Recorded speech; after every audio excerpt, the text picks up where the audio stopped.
Hello and welcome to the December 2019 update from Clydebridge Station. And as this update is actually going out on the 1st of January 2020, what else can I say except a very happy new year to all of you. 2019 was a very exciting time on the railways, the real railways that is, with the launch of the Azumas on LNER, the ending of HST operations by both GWR and latterly LNER, the introduction of push-pull locomotive hauled trains on some Trans-Pennine services, the completion of electrification to Blackpool, the rebuilding of the platforms at Glasgow Queen Street, and we also saw the first of the Pacers, Class 142 Pacers, getting scrapped. 2020 promises to be just as exciting with the completion of the rebuilding of the whole of Glasgow Queen Street, the ending of Class 91 operation by LNER, the opening of the Elizabeth line on the London Underground, that was the so-called Crossrail project, the reintroduction of more locomotive hauled services on Trans-Pennine, and the tendering for the new stock for the Tyne and Wear Metro. It's been an exciting 2019 on the railways model wise as well, with the launch of the Oxford Rail Mark IIIs among other things, and we also had of course the new Bachmann DBSOs finally getting launched just before the start of 2019. The Bachmann Class 158, much delayed and reviewed by David Watson, was a most recent release, and 2020 promises to bring some more, with some model companies, Hailgen I believe, bringing out a new Class 37, and Cavalex models proposing a new Class 91. So it's lots of exciting things happening in 2020 on the model railway scene. And there's been lots of things happening here at Clydebridge Station. So without further ado, we'll get on and have a look at what's been happening. We're going to start down here at the station buffer stop end of this Clydebridge Station, because there's been quite a few things that I've done down here. I've replaced the first of the walling that I made out of bits of paper and balsa wood with a attempted scratch build using some old slate, and I've got plastic card on the top there. I had originally painted these red, but a friend of mine who's not into model railways, in fact he's not into railways at all, went and said that the red could clash with the red of the buffer stop lights. More of them in a minute. So I've repainted it grey. That's now been stuck down, but the paint's still drying. Once the paint's drying, I might give it a dry brush with black on it, just to dirty it up a bit. I've also put another bit of fencing in here and painted it white. The reason for that is we've got here the Buffy kiosk, and if this was a real station there was a possibility that these trolleys could be pushed over towards the Buffy kiosk, getting in the way of people trying to go in and get their hot drinks, etc. So this is just a separation of the W.H. Smith roll cages from the Buffy area.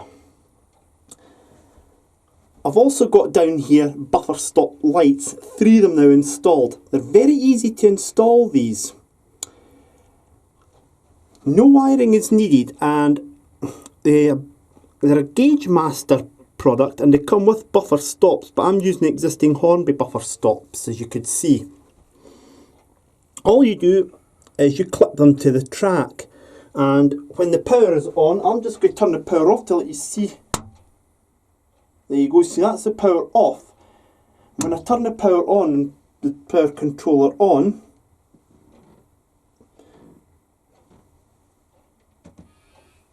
there you go, that's them back on. So they work off the DCC controller. You don't need to do any wiring. When your power controller is switched on, they come on. Buffer stop lights serve as a warning to the drivers of trains that they're actually approaching a dead end. Now, following the tragic accident at Moorgate on the Northern City line, what's now part of the was part of the GN Electrics, When a Northern City Line train failed to stop in the station at Moorgate and carried on in at the dead-end overrun tunnel, a recommendation was put into place that trains on the approach to dead-end stations, particularly dead-end tunnels underground, should be approach controlled. And it's a system called Moorgate Control, so the train has to be brought to a speed of about 5 miles per hour before the signal cleared to yellow, and the train can then proceed into the dead-end terminus underground. Best example you could see of that is actually on the Tyne-and-Wear Metro on the approach to St James. British Rail, however, was actually very concerned that such a thing could possibly happen above ground, with a driver getting given a green signal and proceeding too fast into a platform. I know that there have been some buffer stop collisions, a couple of them fatal, in the 80s. But what I'm about to explain was done before all of this happened. It was decided by British Rail, not on the recommendation of the Majesty's Railway Inspectorate, but BR decided themselves that these would now form part of the signalling system. So these are actually a red signal, a red aspect. And a driver approaching a dead-end terminal station, whether it be above or below ground, cannot be given a green signal into the dead-end platform. They can only get a single yellow aspect. And that's why these are quite vital nowadays. So they do form an important safety aspect in the signalling system. They're a very useful addition to the layout. I've got to get two more for here. I know there should be one for this, but this motor rail ramp's in the way, so I may just have to forsake this and put something else in, a simulated one in its place. So I'll see how I go with that. But that's a very important part of the signalling system, those buffer stop lights there, and I say adds a bit of realism to the layout. Now, talking of realistic layouts, I've mentioned to you David Watson's excellent Dean Park station layout. He's actually reviewing his top 10 models of 2019, and I've put the link up now on screen so you can go and view that. I think you may well be able to work out what was his opinion the best model that entered service at Dean Park in 2019. I've already mentioned it. Also, when it comes to realistic layouts, check out Everard Junction, who, like Dean Park and myself, is set in the BR sectorisation era, but he's set on the Great Western Main Line out of London Paddington. Go and check him out as well. He's been busy with his town scene of late as well. A piece of rolling stock has arrived on the layout. Now, this is a Bachmann Mark II-C coach, and it's number W5316, so it would signify it was in the Western region. But if you actually look at it carefully, I've got it coupled up to these two coaches. I've not got it pipe coupled up yet. I'll do that at another time. I just wanted to get it in here so everybody could see it. The coach itself completes the first of the local service rakes, excluding the push-pull express rake. So this is the first of the 4 local service rakes that I'm going to have on the layout. And you'll notice it's finished in pristine condition compared to these two which are in weathered condition. Doesn't matter though. The coach is excellently detailed by Bachmann, as you would expect. One thing I did notice, and I'm assuming this might well be correct, is that the steps there are actually painted blue, and I noticed they were the same on the Mark 1s as well, so I'm assuming that to be correct. All the other details on the coach are correct as well. It provides an interesting comparison with the Mark II brake that I've got in the Depot Network South East livery. So, and this coach obviously doesn't have any passengers in it, but there you go, it's not a problem. It also doesn't have any branding on it, but again, not an issue at all, because some coaches did run in Scotland in the late 80s without ScotRail branding. So not a major issue at all. But that's the first of the local service rakes done, so that can go to Glasgow Central via either Motherwell or East Kilbride, or head to Falkirk Grahamston, or up the main line to Perth. some small work been done down in the station throat, so I'll take you through it. I've got the smaller ballast and the little bits of foliage here glued down, but I've not actually put PVA water mixture down to hold it all on the top, so that's going to be done at another day. You'll notice that I've got it right round the signal gantry, the stone chipping, so that simulates people having walked round there in the past. I've also done over here, this was quite a high leap from here down to here, so I've rather crudely put this Bachmann fencing up, Hornby fencing up, and it acts as a sort of barrier to prevent people trying to jump down there. The fencing has just been glued on with polystyrene cement, that's all that's needed, nothing fancy.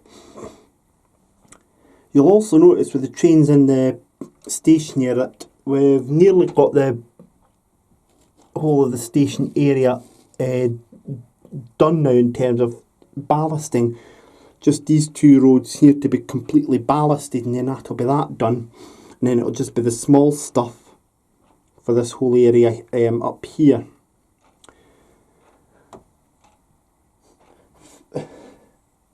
Now, one layout that has provided me with some information in the past is West Blyth MPD, and if you check them out on YouTube, they'll be able to help you out.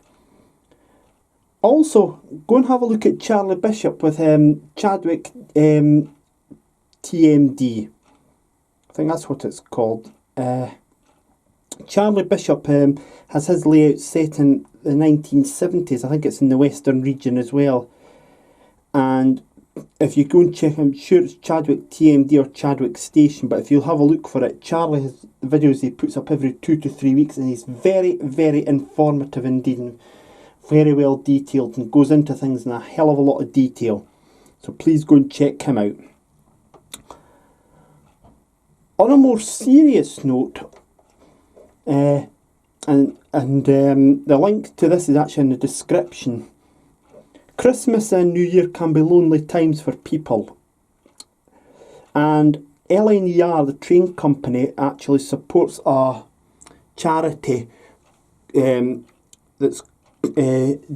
can help out people, give them somebody to talk to, and it's called CAM, and their website is CAM Zone, and they do offer a chat line service online, I think from 5 PM until midnight, all in confidence. LNER support the charity, and there's been occasions in the recent past where LNER trains have sadly hit somebody on the line. And LNER has actually urged people not only to go and talk to CAM if they are suffering from mental health difficulties, but also to for passengers who were delayed because of the fatality, to donate their delay repay funds to the charity as well. Their website is in the description below. We go on. This was a purchase from David Watson of Dean Park Station. It's a engineer's building, and I've just given it its first coat of red. Now, David Watson actually suggested that I give it, paint all these support pillars red as well, so that's what I'll do. And the roof, which is there, will eventually get painted black. So it'll get its first coat completed. When I glued it together, I left it there, and with the intention of possibly moving it. When I come down a couple of days later and found that the panels had all glued together, I also found that the polystyrene cement had actually rolled down and it glued it to the surface. But it's actually in a good place there, so that's where it'll stay. It comes with other accessories as well. These are bits that get stuck on the side of the building. I don't know what these are. That's a gas canister, but that'll go over to the depot instead. So that's a building there. It'll need at least 3 or 4 coats of red, and I've got plenty of red, so that'll get done. The roof then will get glued on, and it'll have already had its 4 coats of black before it gets glued on. And you'll also notice it's got real Clydebridge station so that people know where they're coming to. Now, another couple of layouts to mention. Kirkton Road Junction is set in the Scottish region of BR in the sectorisation era. And could you also please check out Cooper Model Railway Club on Facebook and their layout run by Ryan Glenn, Eden Road TMD, which was featured in video 37. That video is the Falkirk Model Railway Show review that I went and done. And they'll be very grateful of your support. Work has progressed very well on the retail park, as you can see. I've got the walling in place. The buildings are not glued down into place yet, but I've got the 3 Ten Commandments structures now all in place and correctly branded with Halfords, B&Q and Comet. And the walling there was supplied by Matthew Edwards. He sent me up a load of stuff that he didn't need for his model railway that he was planning to build. And that walling, which is a Wills type walling, I've used instead on there. I've had to cut it to size so it's actually to scale. Okay, so it's a little bit high, but it's more or less to scale. I think for security measures that would probably be about right. It's been stuck into place, the walling, with polystyrene cement, but as I say, I've not glued the buildings into place yet. Now, the 2 things that need to still be done for the retail park bit are some street lights, non-powered street lights obviously, and I've got fencing here. Now, it's just slightly camouflaged, but you can just see that's not glued into place, but it's just to give you an idea of what I'll do here. I'm going to paint some of this old fencing silver, and then it will get glued into place a couple of sections at a time, and I'll work my way along till I get to probably just the end of Halfords there, and that will then complete the retail park scene, or the back of the retail park scene. So that's come along quite well. And so I'll just take that back off again. That's just there to give you an idea of how things are and what it looks like. Now, I forgot to mention when I was actually doing this building here, I said to you how it's stuck into place. So how do you paint the back of that? How could I paint the back of that if it was stuck into place and I couldn't move it? Here's a little tip. This is take a mobile phone, and mobile phones have cameras on them. And what you can do is, I'll just switch it around like that. And what I done was, I just simply placed it there, and you see that I'm actually able to see the back of that. I was actually using my mobile phone camera as a mirror. Now, I've rested that against the retaining wall at the back there, but you could use anything, maybe even a wagon or something to rest your mobile phone against. So that's a good top tip. A wee flip top mirror, small pocket mirror, will do just the job as well. So that's how I got around painting the back there, and I'll be doing the same for the other 3 coats of that as well. I definitely must go and do something with the town scene in 2020. And I know that some other layouts like Dudley Central TMD are progressing very well with their town scenes. But Strathpeffer Junction, we haven't heard from you for a little while, so I hope all is okay with you. Strathpeffer Junction is on YouTube as well, so please, Strathpeffer Junction, if you're there, could you please give us a bell and let us know that everything is okay, and let us know how your layout is doing. Also, a couple of people would like you to follow on Twitter of the non-railway variety. If you could go please and follow Nick Mullins. He's a rugby union commentator with BT Sport and occasionally with ITV Sport during their Six Nations coverage. So if you could please check him out. I send him updates every month from my layout, so he'll be getting this one as well. Give him a follow if you would like to, please. He's also got a sidekick who I believe is not into model railways or railways of any variety yet, but I'm pretty sure that in 2020 we could actually have a go at getting his sidekick into model railways, and that's Ugo Monye.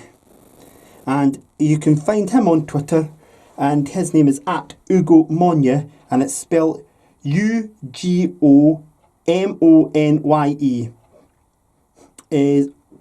He also co-hosts a Rugby Union Weekly podcast as well, so please go and check him out. But Nick Mullins certainly enjoys all the updates that I give him every month.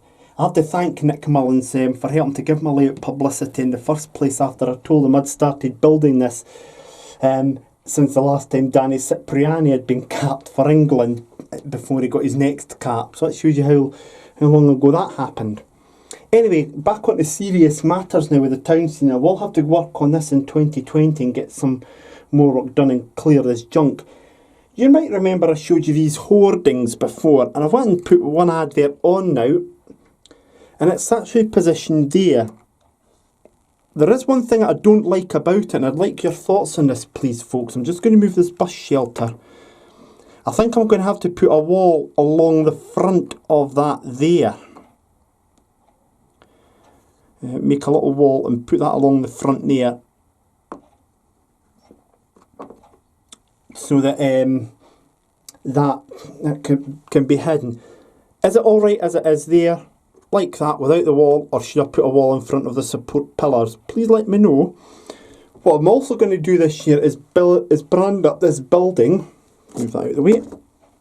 And this will have Strathclyde Regional Council, and it'll be the social work department. That's what that building will become. It'll be the social work department offices. These three buildings here I've still not got glued down, but I'll have to do that, and that one as well. So these four buildings I've not got glued down, so they'll get done in 2020. And yes, this road will get repainted again, and proper white lines will be put down, supplied by 10 Commandments. I might well get some more at Model Rail Scotland, by the way. The couple of things that I'm going to be trying to do over the next few months, a couple of things that you're going to see arriving at the layout. Gagemaster have brought out a new supermarket frontage. Now it's modelled on an Aldi, but according to BRM magazine, you could take off the Aldi imprints and rebrand it as your own thing. So that'll be going, and it'll just be the front bit of it I'll be using of the new Gagemaster supermarket. It'll sit in there, and it'll be branded as a Scotmid Co-op. I've also put in this bit board along here, and I'll maybe get some scenic put on that as well, so that'll add to the realism effect there. I've got some more dropper wires I want to install round about here and round about here. And I've got another advertising hoarding that still needs to be finished, painted, and then it'll get put up, and then we'll get all this crap cleared out here as well. So that completes the December 2019 update from Clydebridge Station. I'm planning to do a couple of other videos. One of them will actually be this month. I hope to do one focusing on tips if you're going to model sleeper trains. So do please stay around for that. But whatever you're doing, please enjoy your model railways. And thank you very much for watching. And also, could you please have a check of those other channels on YouTube and on Twitter as well that I've mentioned to you. And they will be grateful for your support. There's too many layouts each month for me to mention, but you've all provided me with great support. And I appreciate that, and I will appreciate that again in 2020. So, I shall see you very soon. In the meantime, thank you very much for watching this month's update, and goodbye for now.